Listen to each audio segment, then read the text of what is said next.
Imagine a movie that's part Django Unchained, part Interview with the Vampire, and part La La Land, all wrapped in a love letter to Black culture. That's Sinners, the movie that's got everyone from X to the critics' circle losing their minds. This genre-bending gem is directed by Ryan Coogler, the genius behind Black Panther, and stars Michael B. Jordan in not one, but two roles. Michael B. Jordan's been dishing out some seriously cool behind-the-scenes details, and we're here to break it all down for you. Let's dive into the secrets behind Sinners. Sinners isn't just a movie, it's a vibe. Set in the Jim Crow-era South, it follows twin brothers, Smoke and Stack, as they return home to open a juke joint, only to stumble into a supernatural nightmare. The film blends the gritty tension of a Western, the chills of a horror flick, and the soul of a musical, with blues as its heartbeat. According to reviews on Rotten Tomatoes, it's a rip-roaring fusion of storytelling and music, earning a 98% score. Jordan's performance as the twins is the glue that holds this wild ride together, and he's shared some fascinating insights into how it all came to life. One of the most moving aspects of Sinners is its emotional depth. Jordan has revealed that the late Chadwick Boseman, his Black Panther co-star, inspired his approach to the film. He reflected on how Boseman fully embodied his roles, pushing Jordan to bring that same intensity to Smoke and Stack. This connection adds a layer of heart to the movie, making it a tribute to Boseman's legacy and a celebration of Black resilience. It's the kind of detail that hits you right in the feels, especially for fans who know the history between these collaborators. Playing twins is no small feat, but Michael B. Jordan makes it look easy. He's explained that Smoke and Stack are polar opposites. Smoke is serious, haunted by their past, while Stack is all charm and optimism. To help audiences keep them straight, the costume team used color coding. Blue for Smoke, red for Stack. If you spot a smile, it's likely Stack, since Smoke's too busy brooding. To get the twin dynamic right, Jordan consulted with real-life twins Noah and Logan Miller, who shared insights into their unique bond.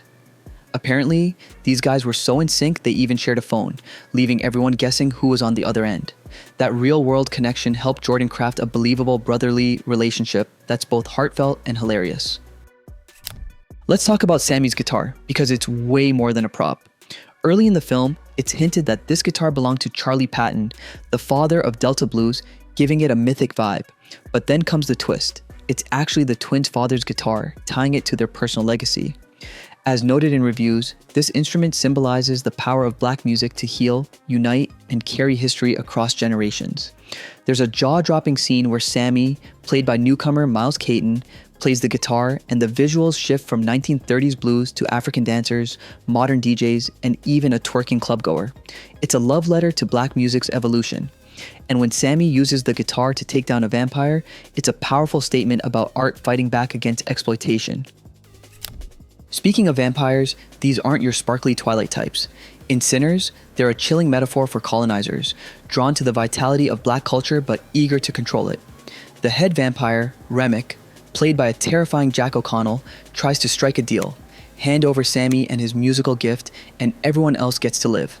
Jordan has emphasized that this setup reflects the historical exploitation of Black art, making the horror elements hit harder. It's not just about jump scares, it's about the real-world parallels that make you think long after the credits roll. Another key setting is the sawmill, which the twins buy from a white landowner. Sounds simple, right? Nope. This place has a dark past, marked by the blood of Black lives lost to white supremacist violence. The film subtly hints at this with a bloodstain one brother notices, and it's confirmed later in a gut punch reveal.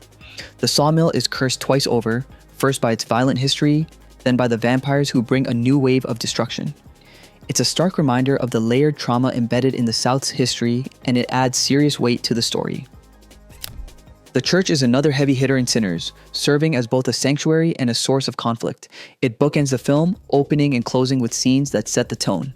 For Sammy, a young musician played by Miles Caton, the church is where he clashes with his preacher father, who calls his blues music sinful. This tension between faith and artistic freedom is a central theme, showing how institutions can uplift but also confine. Jordan has highlighted how this dynamic resonates with anyone who's ever felt torn between tradition and self-expression. Let's get into the filmmaking magic. Sinners was shot with IMAX cameras, giving it a larger-than-life feel that's perfect for its epic scope.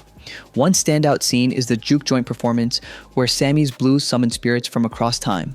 This sequence, filmed over 3 days, culminated in a live fire on the roof, adding a raw, primal energy. The score, composed by Ludwig Göransson and featuring a track by Raphael Saadiq called I Lied to You, is a genre-fluid banger that ties the scene together. As IMDb notes, the film's pristine directing, camera work, and sound design make it a must-see on a premium screen. The cast is stacked with talent. Hailey Steinfeld shines as Mary, a key figure in the twins' journey, while Miles Caton, a first-time actor with gospel roots, steals scenes as Sammy. Jack O'Connell's Remick is equal parts charming and terrifying, and Wunmi Mosaku brings emotional depth as Annie. Jamie Lawson, Omar Miller, and Delroy Lindo, who plays Delta Slim, round out the ensemble, each adding their own flavor to this rich story. Oh, and keep an eye out for a post-credits scene featuring blues legend Buddy Guy. Sinners isn't just a movie, it's a cultural moment. With a 98% rating on Rotten Tomatoes and glowing reviews from NPR, it's clear this film is resonating. Fans on X are buzzing about the juke joint scene and the vampire metaphor, with some calling it a game changer for horror. Jordan's insights reveal a film that's as much about heart as it is about horror, tackling themes of resilience, legacy, and survival. Whether you're a cinephile or just love a good story, Sinners delivers. So, have you seen Sinners yet? What's your favorite moment? Drop it in the comments and let's keep the convo going. Don't forget to like, subscribe, and hit that notification bell to stay in the loop with all things entertainment.